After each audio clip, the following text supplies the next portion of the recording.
नमस्कार, मैं हूं शुभे मिश्रा और आप देख रहे हैं देश का पहला समझाने वाला बुलेटिन खबर तो समझिए।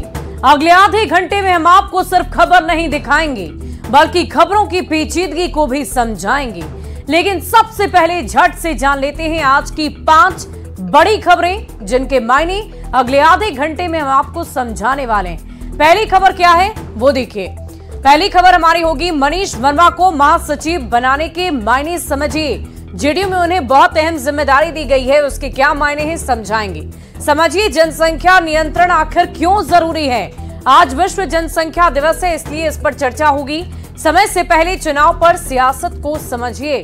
चुनाव पहले करवाए जा रहे हैं झारखंड में और इसके अलावा NH-27 हादसे का आखिर जिम्मेदार कौन है, इस खबर पर भी हम चर्चा करेंगे। पांचवी खबर और आखिरी खबर होगी IAS पूजा खेड़कर से जुड़े विवाद को लेकर और तमाम खबरों के साथ हम लगातार आपके साथ बने रहेंगे और आप भी हमारे साथ बने रहिए, देखते रहिए खबर तो समझिए। पहली खबर का रुख करेंगे। 9 जुलाई को जेडीयू ज्वाइन करने वाले पूर्व IAS अधिकारी मनीष वर्मा को बहुत बड़ी जिम्मेदारी देते हुए नीतीश कुमार ने राष्ट्रीय महासचिव बनाया। आइए जानते हैं कि कौन है मनीष वर्मा और राष्ट्रीय महासचिव बनाने के आखिर क्या मायने हैं।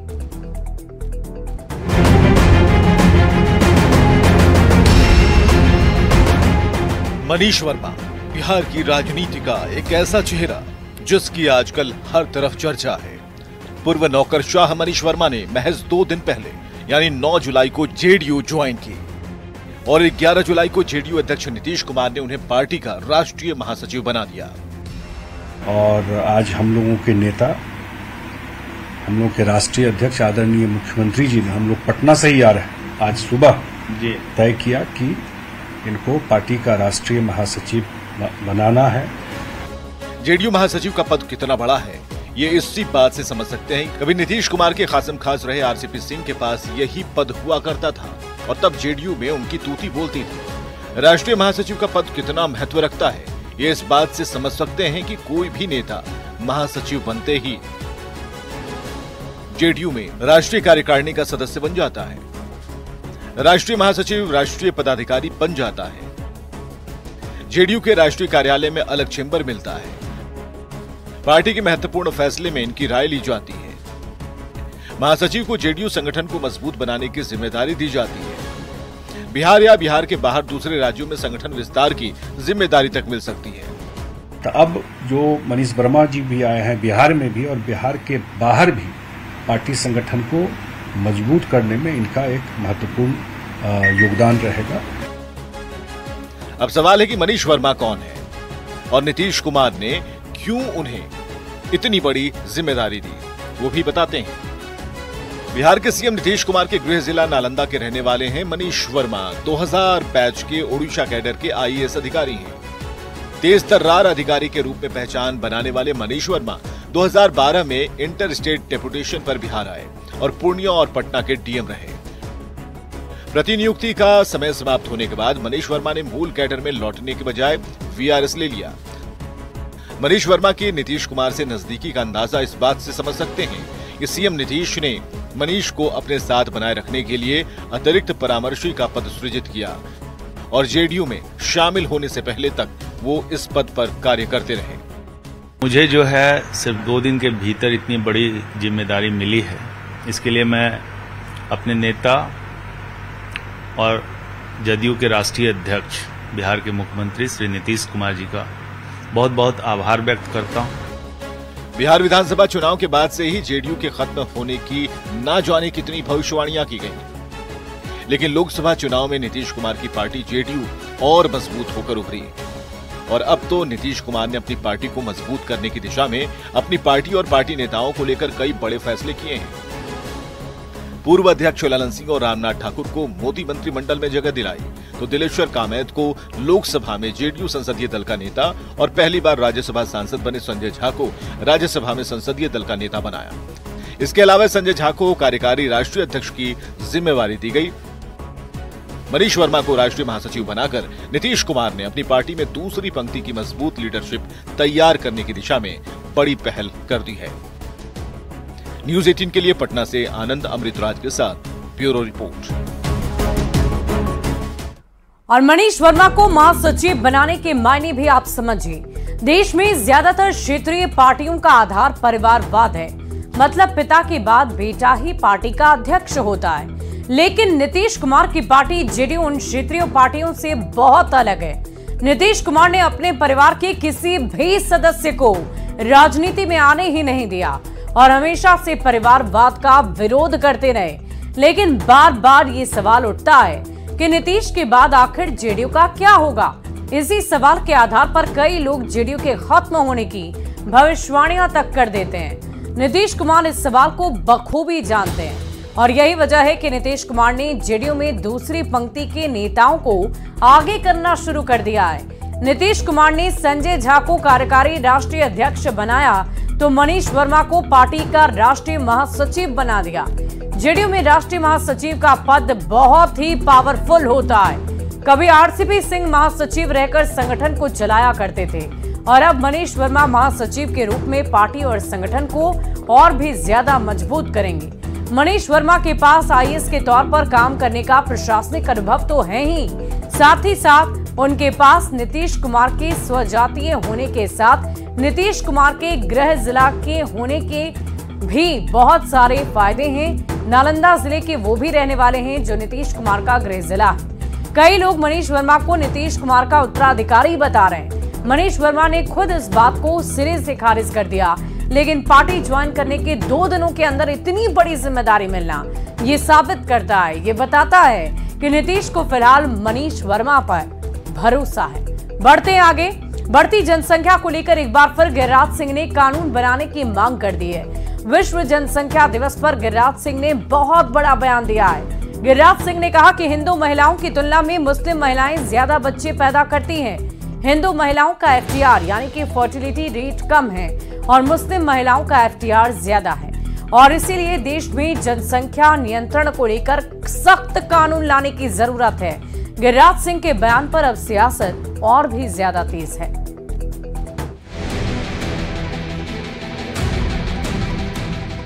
ये बढ़ती भीड़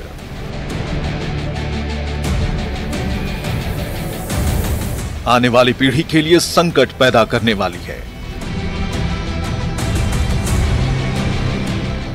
भारत की आबादी अब 140 करोड़ से पार हो गई है। समय है सोचने से ज्यादा जागरूक होने की। केंद्रीय मंत्री गिरिराज सिंह ने जनसंख्या नियंत्रण को लेकर कानून लागू करने की वकालत की है।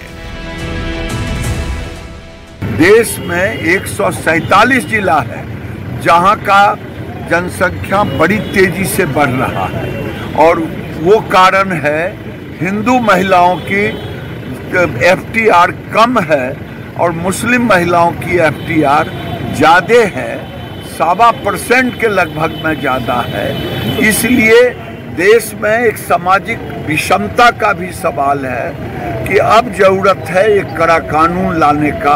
आज विश्व जनसंख्या दिवस पर यही जरूरत। हालांकि गिरिराज सिंह के बयान से जेडीयू के मुख्य प्रवक्ता केसी त्यागी इत्तेफाक नहीं रखते।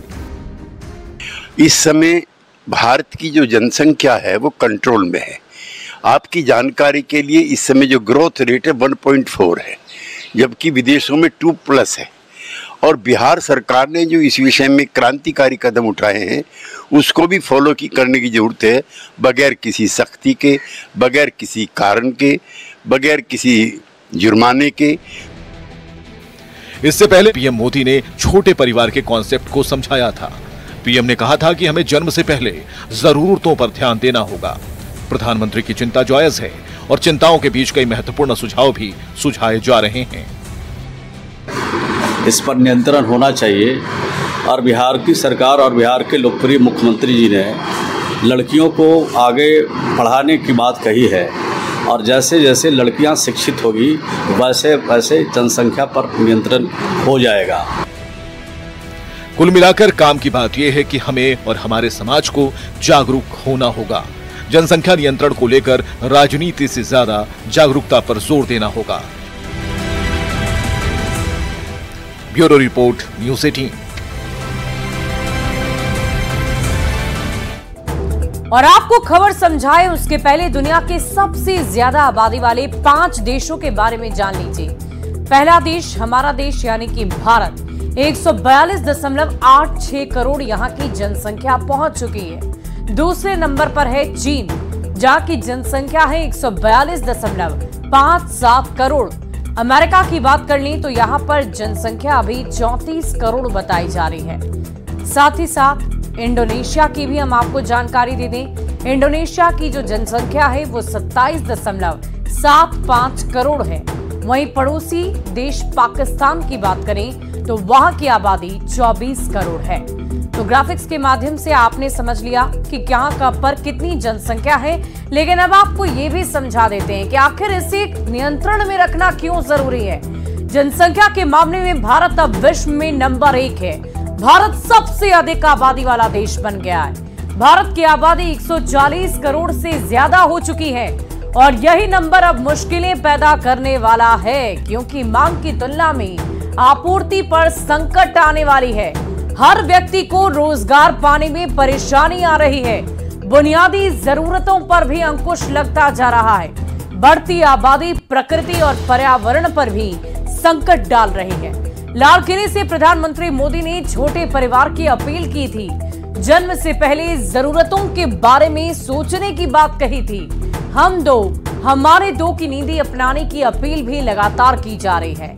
और भारत में 3 दशक से जनसंख्या नियंत्रण पर बहस लगातार जारी है, लेकिन राजनीतिक सामंजस्य नहीं बैठने की वजह से बात बनती ही नहीं, बात बिगड़ती है। सवाल है कि ऐसे में कैसे नियंत्रित होगी देश की जनसंख्या। बढ़ते आगे, बात झारखंड विधानसभा चुनाव की करेंगे, जिसकी तैयारी में राजनीतिक दल से लेकर निर्वाचन आयोग तक जुट गया है। संभावना जताई जा रही है कि इस बार चुनाव समय से पहले हो जाएगा। ये रिपोर्ट देखिए। लोकसभा चुनाव के बाद अब सबकी नजरें झारखंड विधानसभा चुनाव पर है। राजनीतिक दलों ने अपनी बिसात बिछा दी है तो निर्वाचन आयोग ने भी तैयारी तेज कर दी है और रामगढ़ में मंथन कर रही है। और कहा जा रहा है कि इस बार के चुनाव में बहुत कुछ अलग देखने को मिलेगा। झारखंड विधानसभा का चुनाव 5 चरण में नहीं होगा, ये कहना है झारखंड निर्वाचन आयोग के सीईओ के रवि कुमार का। दरअसल केंद्रीय निर्वाचन आयोग की टीम झारखंड दौरे पर है और रामगढ़ में टीम बैठक कर रही है, जिसमें चुनाव को लेकर चर्चा हो रही है। इसको लेकर के रवि कुमार ने कहा कि बैठक में चुनावी मुद्दों को लेकर चर्चा हो रही है और हो सकता है कि त्योहारों के बाद विधानसभा का चुनाव हो। बता दें कि साल 2019 का विधानसभा चुनाव 5 चरण में कराए गए थे, लेकिन इस बार ऐसा नहीं होगा।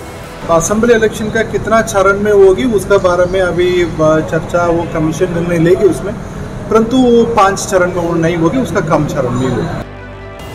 ऐसी संभावना है कि सितंबर या अक्टूबर तक विधानसभा के चुनाव हो जाएंगे। समय से पहले चुनाव कराने की आशंका के बीच अब सियासत भी तेज है। काफी परेशानी का सामना करना पड़ा। बहुत लंबा एक उबाऊ सा कार्यक्रम चुनाव का निर्धारित किया गया, चुनाव आयोग ने निर्धारित किया। वो अगर 2-3-4 महीना पहले कराया जाता तो मुझे लगता है राहत मिलती लोगों को, वोटर टर्नआउट भी बढ़ता। अब देखिए इनकी कथनी कितनी जल्दी बदलती है। माननीय मुख्यमंत्री हेमंत सोरेन ने स्पष्ट रूप से कहा था कि अरे आप आज का चुनाव करा लो, हम पूरा तैयार हैं। अब बीजेपी का कहा था उन्होंने सुपड़ा साफ कर देंगे और हम पूरी मजबूती के साथ विधानसभा के चुनावों में तैयारी कर रहे हैं। कार्यकाल के पहले अगर चुनाव की घोषणा केंद्र सरकार के दबाव में अगर चुनाव आयोग करती है तो स्वाभाविक तौर पे हमें लगता है कि कहीं ना कहीं यह लोकतंत्र के लिए भी ठीक नहीं है। अब ये तो वक्त ही बताएगा कि जल्दी चुनाव होने से किस दल को फायदा होगा और किसे नुकसान होगा। पतरातू लेक से न्यूज़ 18 संवाददाता जावेद खान की रिपोर्ट।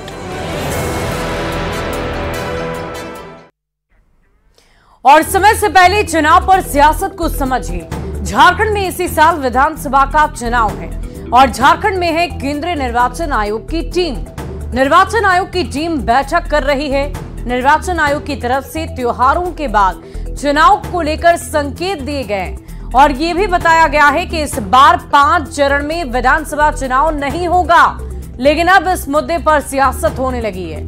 सभी दल चुनाव के लिए तैयार रहने की बात कर रहे हैं, लेकिन आरोप समय से पहले चुनाव कराने का लगा भी रहे हैं। देखने वाली बात होगी कि इसका कितना असर झारखंड की जनता पर पड़ता है। बढ़ते आगे, गोपालगंज के एनएच में 27 हादसे के मामले में एक नया अपडेट सामने आ गया है। पुलिस ने इस पूरी घटना के लिए एनएचएआई को जिम्मेदार माना है। एनएचएआई के प्रबंधक समेत कई लोगों के खिलाफ एफआईआर दर्ज करवा दी गई है और गिरफ्तारी के लिए छापेमारी लगातार जारी है। दरअसल दिल्ली से गुवाहाटी को जोड़ने वाला एनएच 27 गोपालगंज में जर्जर हो चुका है। नेशनल हाईवे खराब होने की वजह से पिछले 1 महीनों में 6 पुलिसकर्मियों की सड़क हादसे में जान जा चुकी है। पुलिस ने एनएचएआई को इन हादसों का जिम्मेदार ठहराया।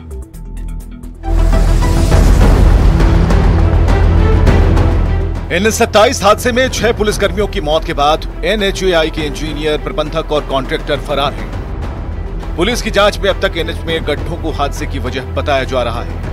सितवलिया थाने में 7 लोगों के खिलाफ एफआईआर दर्ज कराई गई है और पुलिस छापेमारी कर रही है। कि रोड में कई जगह गड्ढे हैं और कई जगह मेंटेनेंस ठीक से नहीं हुआ है।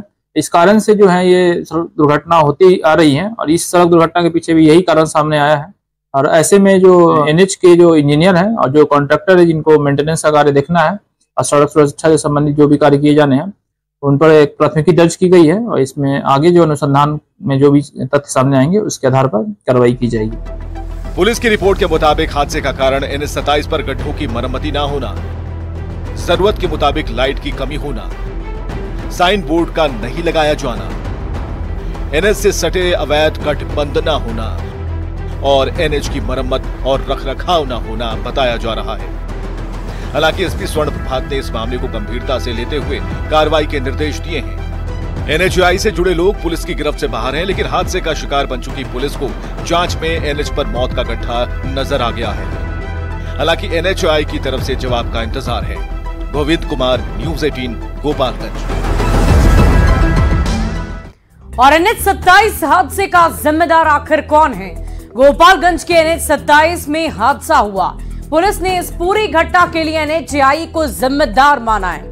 एनएचएआई के प्रबंधक समेत कई लोगों के खिलाफ एफआईआर दर्ज कर कार्रवाई की गई है और गिरफ्तारी के लिए छापेमारी लगातार जारी है। आपको बता दें कि दिल्ली से गुवाहाटी को जोड़ने वाला एनएच 27 गोपालगंज में जर्जर हो चुका है। नेशनल हाईवे खराब होने की वजह से हादसे होते रहते हैं। पिछले 1 महीने में 6 पुलिसकर्मियों की सड़क हादसे में जान जा चुकी है। पुलिस का मानना है कि सड़क जर्जर नहीं होती तो हादसे होते ही नहीं, जान जाती ही नहीं। काश के पिछले हादसों से सबक लिया गया होता और आगे की घटनाएं नहीं हुई होती। बढ़ेंगे आगे। महाराष्ट्र की चर्चित ट्रेनी आईएएस पूजा खेड़कर एक के बाद एक नए विवादों से घिरती जा रही है। ज्वाइनिंग से पहले आवास, केबिन और कार की मांग करने वाली पूजा खेड़कर नौकरी के लिए फर्जी दिव्यांग सर्टिफिकेट लगाने के साथ साथ खुद नॉन क्रीमी ओबीसी कैंडिडेट बताई थी, जबकि पूजा के पिता की संपत्ति 40 करोड़ है और खुद पूजा के पास 17 करोड़ की संपत्ति है।